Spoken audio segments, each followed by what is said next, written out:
अस्सलाम वालेकुम। इल्म की शमा में आज मैं आपके लिए बहुत ही अच्छी रेसिपी के साथ हाज़िर हुई हूँ और वो है हरी चटनी। हरी चटनी हमारी रिवायती चटनी है।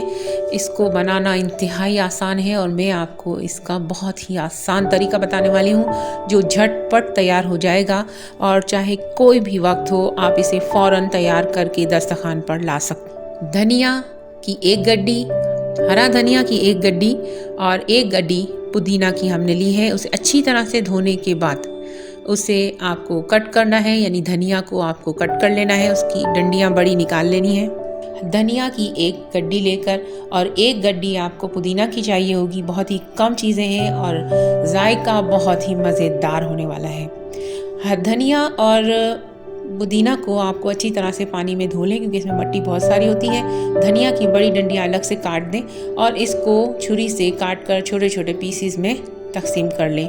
लेकिन पुदीना को याद रखिए कि इस तरह से नहीं किया जाता, उसके पत्ते अलग किए जाते हैं और उसकी तमाम डंडियाँ फेंक दी जाती हैं क्योंकि वो डंडियाँ जो हैं वो सही से पीसी नहीं जा सकती। इसलिए धनिया को काट लेंगे और पुदीना के पत्ते अलग कर लेंगे। फिर आपको 2 टमाटरों की ज़रूरत पड़ेगी। जो क्वांटिटी मैं बता रही हूँ इस हिसाब से 2 टमाटर चाहिएंगे। ये डीप फ्रीज़र के निकाले हुए टमाटर हैं जिसे 10 मिनट आप बाहर रख कर फिर इसके बाद इसके पीसेस कर लें ताकि आपको आसानी से आपके पीसेस हो जाए। इसके साथ आप पिसा हुआ लहसुन इस्तेमाल कर सकते हैं, चाहें तो हरा लहसुन भी इस्तेमाल कर सकते हैं। पिसे हुए लहसुन का छोटा सा हिस्सा मैंने इसमें डाल दिया बाउल में और साथ ही टमाटर और फिर ये धनिया, पुदीना और हरी मिर्च साबुत आप डाल सकते हैं, पिसी हुई हो तो पिसी हुई भी डाल सकते हैं। इसके साथ नमक का 1 चम्मच और थोड़ी सी हल्दी आप इसमें डाल दें। इन तमाम चीज़ों को डालने के बाद आपको ग्राइंडर से ग्राइंड करना है। अगर आपके पास मिक्सर हो तो मिक्स कर लेना है।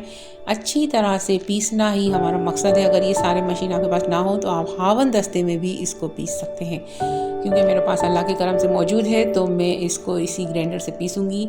चटनी तकरीबन तैयार हो चुकी है और इस चटनी को हम बाउल में निकाल चुके हैं और ये बहुत ही मज़ेदार चटनी है।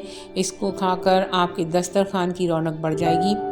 तो आप इसे ज़रूर बनाइए और मुझे दुआओं में ज़रूर याद रखिएगा। बहुत बहुत शुक्रिया वीडियो देखने का। अल्लाह निगहबान।